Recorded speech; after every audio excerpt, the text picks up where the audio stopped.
Greetings, everybody. We're back, and welcome to our very humble tech podcast, where we discuss everything that's been happening, almost everything, just the thing that actually matters, by the way, for this week. With me is my co host, Chris. Chris, how have you been these past couple of months? Living life. I miss doing the podcast though, for sure. Yeah, we had a long rest. Yeah. It's called an extended holiday break. Well, let's get started. Our first topic for today is scientists have 3D printed the world's first human brain replica that grows and behaves like natural brain tissue in what's seen as a potential game changer in diagnosing neurological disorders like Down syndrome and even making neurosurgery safer. Sujun Jiang, the lead researcher and the professor of neuroscience and neurology at the Weizmann Center at the University of Wisconsin-Madison, told Tech Times in an interview that the simulation model is hugely powerful and can help understand how different brain tissues communicate and impact each other. Chris, is this finally the time when all the Kingsmen are able to put Humpty Dumpty back together again? Or is this another case of science fiction just remaining fiction? Uh, I don't know how fiction science fiction is anymore. It's you know, it's super interesting. Like, of course, dementia, Down syndrome, these neurological issues that we experience as humans. It would be nice to eradicate these things, much like we, do polio or any other disease.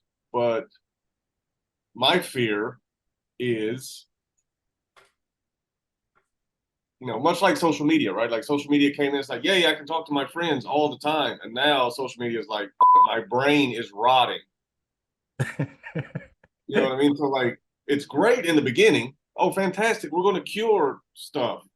What happens in 15 years when it's like, I don't like these personality traits I have. I want a brain transplant. I want to be different. Like this would cut down the wait for brain transplants. Oh, absolutely.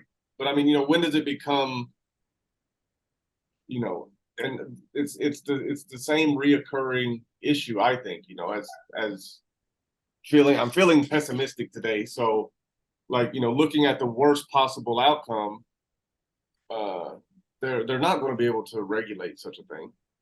They, as in the government, it's moving too fast. I Regulations think are they have a very special printer for this type of thing, and it's using stem cells, right? So uh, from what we know about 3D printing, like how fast is this thing can actually produce it? true. And then what happens when they start taking these brains and putting them in like the Tesla robot? You know what I'm It saying? really Like, is. It really is like from a science fiction novel, right? Or science fiction movie. yeah. I mean, like I said, science fiction is quickly becoming science fact. We were able to produce limbs now, right? Just by Yeah, stem organs, cells I think we can do and organs. organs, right? But nothing as complex as a brain. Like it has different nerves, different functions. Right. Every nerve of it activates independently. Like this is kind of fascinating to me. As much as scary as this is, it really is fascinating to think I that mean, the brain is basically like the bottom of the ocean for the human body, right? Like we've got most yeah, everything else figured out. It's just the brain is a mystery. basically it's the identity of every human, right? That's imprinted in it. Yeah, it's a very, very. It's all just synapses, and it's something that is well up until now, maybe it's something that's been damn near impossible to recreate. Yeah, I've read the interview. It's very compelling. Like it's a bit more technical than what I usually read, Mm. but I think it's just scratching the surface and the possibility for this thing if this comes to fruition and becomes available. But then again, we have the question: how expensive will this be? Well, it's got to cost more than a Vision Pro, right? We all I know how expensive Vision Pro is. I think it would cost much more because it's a human life now. Right. I mean, but but what like are they creating it as a tool to study, so that maybe they can like you don't have to worry about killing someone like, oh, like I broke the brain again, let's print another one rather than, like it's a person. Like opening up a Twitter account, Yeah. causing You know, brain rot. it's like, oops, I This, got banned from Twitter. Guess I need to do a backup account. they mentioned a couple of gels like bio ink or something. I think this is proprietary for them. I just I would I'm that much interested to see in the engineering for this one in terms of how they actually came about the idea for this, because creating an organ is one thing. Like these are actually organically grown via stem cells, Mhm. but this is synthetic. This feels Well, synthetic. well, I mean, I guess it is, right? It's man-made. Yeah. I mean, that's kind of what it's not a naturally occurring thing, so it's definitely synthetic. And I mean, you'd have to think about compatibility because not every organ is compatible with everyone. but that's what I'm saying. Like, are they gonna like what's the point? Is it just to study the brain more in detail and like more intricately, like get in there and root around like you can't do with people, or are they trying to upgrade the human body? Like for now, I think that this is just gonna be used for practicing for the surgical teams. Like, but if it is actually possible for people to actually just 3D print the brain, Yeah, it would be insane, right? I It mean, would be a then cure for the insane. but where does it stop? It's like, oh, I want my child to be, a neurosurgeon. So let's go ahead and okay, neurosurgeon. Okay, uploaded. What else would you like? Sense of humor. Okay, you know what I mean? Like they're Sense just of gonna. humor. I'm saying like it's just gonna be like plug and play. Like choose, be like a video game. Like choose your attributes. You get points or something. You two attribute points here to intelligence. Two attribute points to emotional intelligence. Like we, it's crazy. we might have they might have actually accidentally discovered a cure for a mental illness like depression. Like you could just basically print out an emotion that you want. I mean, and it's like I said, like I'm sure you've heard before, right? Like even like Star Trek and Star Wars and these things were super science fiction, super futuristic type stuff, but they never imagined the internet or like smartphones, right? Like you Yeah. still have like Dr. Spock and Data or whatever his name is, like the being that kind of knows a lot versus a handheld thing that knows everything. So Yeah. this is more science fiction esque than stuff that we already have, which they Yeah, never. we have to clarify for those that are watching. This isn't actually a functioning brain yet that we're Oh talking yeah, about.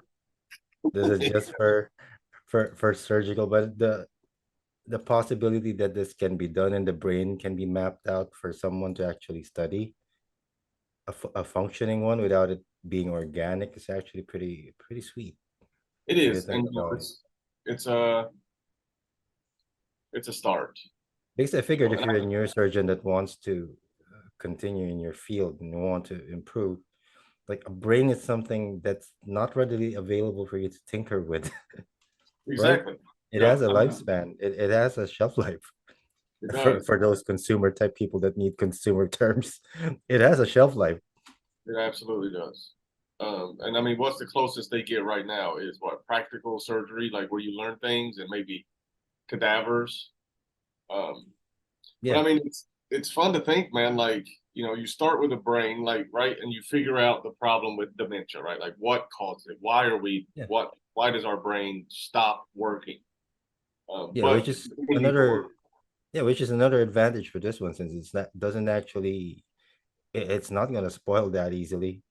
Hmm. They could probably they could use this especially for diseases that might not seem to be top of the list yet, like Alzheimer's, Parkinson's, mental disorders, rather than fishing out or just loosening the purses for a high profile ones like cancer, Yeah. Well, I mean, the if ones that you they can do a currently brain, prioritize. if you can do a brain and you can figure out, like you said, things for Parkinson's or whatever, schizophrenia maybe, these ailments that we're all susceptible to, um, then hopefully, like the next step would be, like I know this sounds crazy, but like an entire body where like you can, it's kind of like the game Operation, right? Where you can like track down the most Yeah, efficient way to like cure cancer and not have to test on a human. Like a yeah, non-invasive ones. I think people have been looking an alternative for things to be non-invasive. I have a friend that's a cancer research. He does cancer research. He was a surgeon for years, and then his father passed from cancer. And then in his older years, he's I guess he's about 70 now.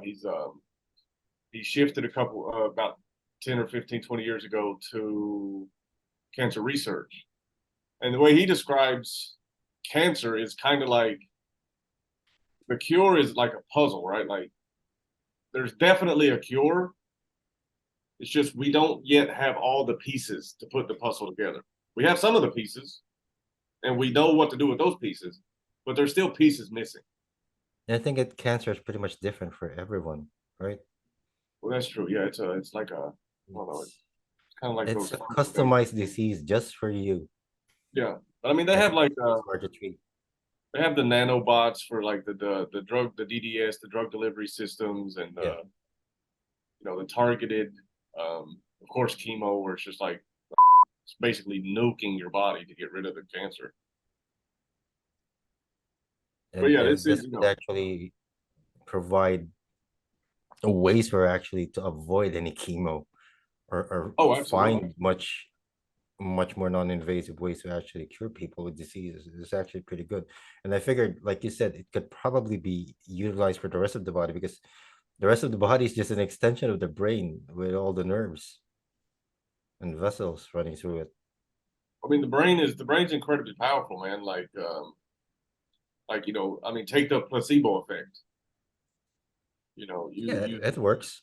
yeah, your brain thinks you're healing and then it heals you when there was actually no medical intervention whatsoever. Just you just tricked your brain. That's why people go through heartbreaks that easily. Hmm. Belated happy Valentine's Day to everyone. Oh yeah, yeah. I have something. No, I'm not going to. Yeah, so hopefully this actually pushes through because it's actually pretty promising. It's actually Absolutely. this is actually sorely needed right now because I think there has been a decline in the medical field for neurosurgeons. This might entice a lot of people to actually take up the science, make things a bit more better for those that are actually in the field. Yeah. I mean, it's a new and promising tool. A brand new tool, like not even close to anything we've had before. And so hopefully this actually pushes through and kudos to them for thinking of it because Yeah. neurosurgery has been a thing for a couple of decades now, and yet no one actually thought of actually making an alternative when it comes to studying it. This is actually a good news for everyone. Now, moving on to our next topic, and I kind of figured this would ruffle a lot more feathers since this actually involves AI. So, OpenAI has unveiled its latest innovation, the Sora model, capable of producing minute-long videos based on text inputs. Sora demonstrates remarkable proficiency in generating intricate scenes, featuring multiple characters, dynamic motions, and detailed environments. The model, however, not only represents text prompts, but accurately understands the spatial relationships within the depicted scenarios, but the model will not be readily accessible to the public until thorough evaluations of its potential misuse have been conducted. Chris, as much as the world is enjoying the benefits of consumer grade AI technology, what do you think are the dangers for unleashing Sora for public consumption? Well, there'll be no more, sex lies and videotape because like you're not, it's going to be like, it's going to discredit like, you know, unless it's CCTV footage, which is terrible for 2024. But you know what I mean? Like, it's gonna. Well, I don't know, man. It's just a next step in, prepare yourself to not believe anything you see or read.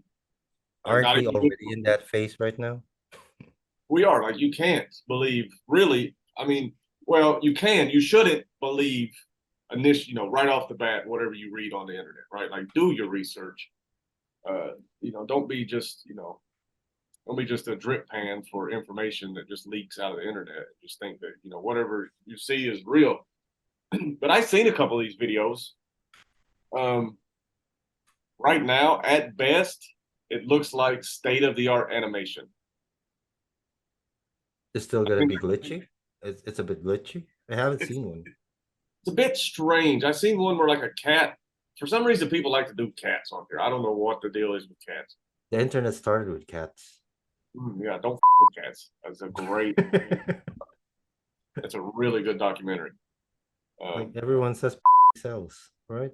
yeah, well, it does. It definitely caught my attention. I mean, these The videos, cats.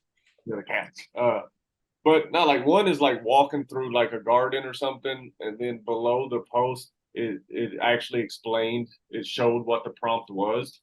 Um, the prompt was pretty detailed, Yeah. written almost in like a poetic way, like the sun, glistens off the cat's fur and whatever. The video looked great, but right now, and this is brand spanking new, but right now, it's still kind of obvious that it's not a real video. There's just something there like, I don't know if this is real, which should tell you it's probably not. And then I seen another one where it's like a lady in bed and like there was a cat and it was like playing with her face. And when it like pawed at her face, like she was laying like this and like pawed right here, it pulled her face almost like it was made of a blanket or something. Hmm. It changed the way, changed like not just the skin, but like feel like she was inflated or it was weird. So it's not perfect. It's like the AI. It's like those AI pictures with like the weird hands. Right now I think the technology is it's adequate for its purposes. But I think this Sora, I think it's banking on the fact that it's accurate. That's what's scary. Like if you're gonna be telling me something is accurate, you better be damn sure that it's gonna be accurate. And what's even more scary about this is like I mentioned, in today's time, not a lot of people know what's true anymore on the internet. Very, very, very, very Even accurate. with even without AI, it's the same thing. Like if I'm gonna make a worst case scenario for this, and I think they've done their due diligence here at OpenAI by not opening this up to the public yet, by just limiting it to a few businesses that they're partners with. It's because the elections is coming up. Yeah. So it's a smart step for them not to open this up to the public because imagine how many campaign videos that have been tampered with AI that's going to be coming up. All right, I don't know if you can see this, but this is the cat video. Yeah, that doesn't feel natural Like at all. there's something there. Like it's kind of weird at times, but it is very, very At first convincing. glance, it's pretty realistic, Yeah. right? I don't know where the one is with the cat slapping that lady's face. Maybe it wasn't this page. Is Oh, it there a was. term for uncanny valley for cats It was this or page. Look, humans? here. Like I don't know. And then this is like the original up here, like Will like eating spaghetti. But see, like Yeah, see how it kind of changed her face. Yeah, it distorts them. yeah, yeah. But I mean, this is first iteration. It's mind blowing. or at Like least first publicized iteration. like if you already tell me that's gonna be used for the elections, like this is gonna be a big problem for everyone. Oh, definitely. I mean, Elections is big money, yeah, right? and as we see, the masses are incredibly gullible. Both sides, all sides. There's never a full disclosure of anything coming from anywhere, except for you know what we're doing here at Tech Times. We try to be We as try to be as non-biased as neutral as possible. possible, right? Yeah, center. That's kind of our motto across all the sites. Is there's no bias here. Like we research, double check, triple check both sides, but nonetheless, Like people with are every cool. technology, there are sins with every technology that comes out. Not everything will be a home run. For the AI thing, it would benefit a lot of people, but it can still be misused. Like Yeah, I said, it's a good thing they didn't open this up to the public yet until they made some safeguards yeah. regarding it. I don't know if there's an app that could actually analyze because we have those things right now for AI text that can actually discern if a content is actually done using AI. Do you think they will be doing something similar for video? I think they have to. And I don't even know, like, it's going to be like a cat and mouse. Like, which one is, how are you going to, how are you going to, how are you going to have a program that detects something constantly be up to par to detect, right? Because things are going to improve, then it's going to have to catch up, then it's going to improve, then it's going to have to catch up. It's not going to be able to predict what happens and be waiting for. I used one of those apps when I was writing. Like I did write an article completely 100% me. There's a disclaimer here. And I pasted my work on it. It said that I'm an AI. Like I Well, think it's just taking cues from certain habits. It's not that accurate, which is I kind of scary that even if they do develop something which is the similar manner for video, I don't think it would be an inaccurate one. It would also cause much more confusion for a lot of people, I mean, it's essentially AI checking AI. right? It's the same thing. Yeah, you see the problems we have with people policing people, Yeah, AI that's a policing good AI. analogy. Yeah, That's a but good analogy. like talking about people that are gullible, dude. I was on Facebook the other day. I don't do Facebook much, because I was told that it's for old people, so I don't do it Mm, much. But I do still do it. But I was scrolling and I seen like this meme of like Patrick Mahomes and yeah, Darlene from Roseanne. It's like, can you believe Patrick Mahomes was, or can you believe he used to play Darlene on, or whatever the meme is? And this old lady, my mom's friend, yeah. who's the mother of one of the guys I grew up with, she shared it, and I think she put the emojis like mind blowing emojis, right? It's like, oh my god, this is crazy.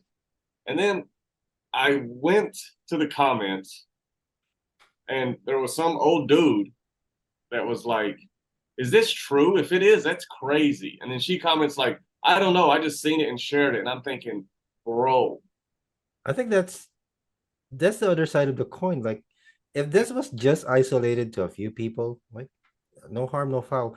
But if it's actually shareable to millions, that's what I'm saying. Like, if people are can't distinguish between what's her real, I do know her real name, but I can't remember it right now. But they can't distinguish between Darlene from Roseanne and Patrick Mahomes. Like that cat video would be, you know, it would just be like as good as the gospel. yeah, if that And cat that's video only was two actually people, released a couple of but years ago, people would there's have and thought that's AI. these are voting age people. That's all I'm saying. I don't think gullibility has an age range now. Oh, for sure.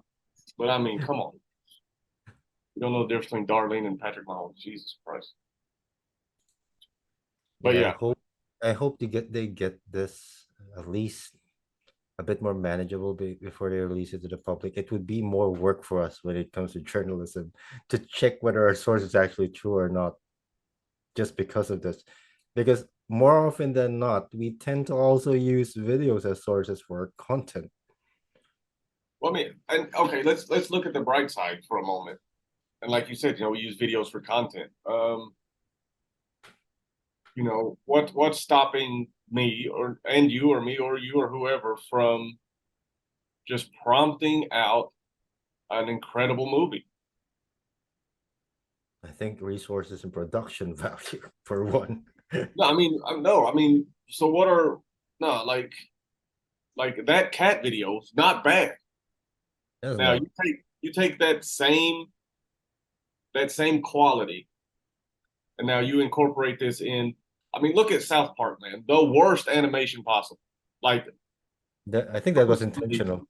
yeah, purposefully bad. Right now, you take something that's that decent, right? It's not great, but it's not bad. And then now you include, something clever, something witty, something impactful, something meaningful, and now everyone has the opportunity to be like the flood of content that's coming our way when this is released is going to be insane. Yeah, just the dissemination of Yeah, content just right now. yeah. I mean, you got Because you got if you're gonna be animated telling me shorts on this, Disney. if you're gonna be telling this story to me, I think 20 years ago, I would be much more impressed rather than scared at that point, Right. right? There are Yeah. a bunch of movies coming out with CGI characters that doesn't look realistic, but but you do appreciate the effort put into it, at least making it somewhat palatable to your eyes. Hmm. But this is actually much more realistic and much more scary. Yeah. This is. I Maybe think it's because we have much more examples of its misuse now rather than before. very true. I mean, before, well, I don't know. Ever since I think Terminator, people have been like, "Oh shit! Like AI is not good. Like it's gonna, was there anything before? Like the Navigator, AI was great in the Navigator. Do you remember that movie? Yeah, I do. Yeah, like that thing that comes down, like that was AI. That thing was great. But then you had The Terminator, and it's like, oh man, maybe not. the demonization of AI. But then again, I watched Back to the Future and we still don't have hoverboards now. I I don't care if you think those things on two wheels are hoverboards. Those are not hoverboards. Oh, yeah, no. But we do have jetpacks. We do, Oh yeah, what's it? Gravity. What is that company that does jetpacks? but at least for public consumption because a skateboard is for public consumption. Yeah, this is Gravity. Anything that's not military grade, I think, is the future. They've been doing. That's actually how I caught wind of them. They were doing that company. I cannot for the life of me remember what it was. Gravity something or something Gravity. But they were doing demonstrations for the Marines because it works really well near water. You know what I'm saying? Like as a Yeah, personnel, uh, mobility device across water, it's really effective. yeah, that's why I say it's still not come to fruition because it's still not public consumer grade. Well, no, no. I mean, you can't, you can't pick one up at Walmart, but I mean, you probably could buy one, obviously, but not, Joe Schmo. Imagine if you could, right? The things you would do with it. Oh man, traffic. What? No way, dude. Traffic. Yeah, no, it would be. I would have no problem with traffic at all. I would just like, if it was compact enough for like a bike to wear while riding a bicycle, you just come in the traffic. Yeah, we have to also think about how many industries this would be affected, like those working in the video field, right? Hmm. The creatives. I mean, I don't know if some may see this as a very huge advantage for them, but some might not, particularly the purists. well, we're always going to have, and I use this analogy quite often when I talk about things like this. I'm not sure if I've used it on here before, but it's kind of like the last horse salesman in Detroit. Yeah. You know what I mean? Like, bro, sorry, we're just not going to be riding horses anymore. Like that's kind of how this technology thing goes. You know, it's like, oh, we're going to have autonomous deliveries, and then the delivery guys are like, oh, but what about me? It's like, sorry, bro, like we're just not going to have delivery guys anymore. It's the Yeah. same thing, and it happens over and over. But humans, we learn how to adapt. When new technology comes in, it's usually we're just gonna adjust to it. Like I said before, like AI is not gonna uninvent itself. Yeah, no. If anything, it's going to It's uninvent us. already here. It's either you adapt or you just find another place. Well, look, we spoke about this briefly earlier. The University of Pennsylvania is offering a course now for Yeah. Bachelor in Science of Engineering, I think, or a Bachelor of Science in Engineering, whatever it is, a BSE in AI. Yeah, and I think a bunch of companies, even in our field,